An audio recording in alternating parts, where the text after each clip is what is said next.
சில பேர் சொல்லுவாங்க, சிஸ்டர் எங்களுக்கு விரோதமா அந்த மனுஷன் இவ்வளோ நாள் போராடுறான், கர்த்தர் பார்த்துட்டு ஏன் சும்மா இருக்காரு? நான் சொல்வேன், வெயிட் பண்ணுங்க. மோசமான ராஜாவாகிய சவுலுக்கே கர்த்தர் 40 வருஷத்துக்கு கொடுத்தார். அல்லேலூயா. அந்த 40 வருஷம் வரைக்கும் அந்த சவுல் இஸ்ரவேலை ஆள்றதுக்கு கர்த்தர் அவனுக்கு வாய்ப்பை கொடுத்தார். ஆஃப்டர் 40th இயர் கர்த்தர் சொன்னபடியே தாவீதை தலைவனாக்கினார். அது வரைக்கும் David's season was waiting. David anointed தான், டேவிட் ஸ்கில்ஃபுல் தான்.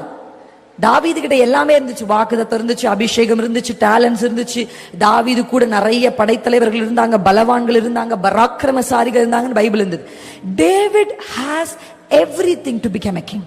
ஆனா டேவிட் சீசன் இன்னும் வரல. இங்க இருக்கிற யார்கிட்டயோ கர்த்தர் பேசுறார். Hallelujah. Wait for your season. உங்க காலத்துக்கு காத்துருங்க.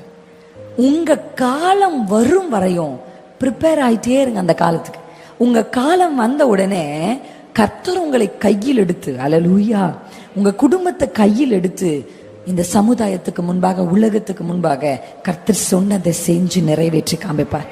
அல்லேலூயா.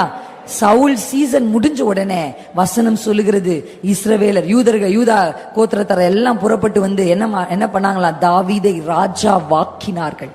தாவீது ராஜா வாகல, அவனை ஆக்கினார். ஆண்டவர் ஒரு சீசன் முடிஞ்ச உடனே இப்ப ஆட்டோமேட்டிக்கா தாவீது எங்க வந்துட்டாரு? அரியணைக்கு வந்துட்டாரு. அல்லேலூயா. அப்ப சொல்லுங்க, எனக்கு ஒரு சீசனை கர்த்தர் நியமிச்சிருக்கிறார். சீயோனுக்கு தயை செய்கிற ஒரு காலம், there is a season for you. அந்த காலம் உங்களுக்கு நியமிக்கப்பட்டிருக்கிறது.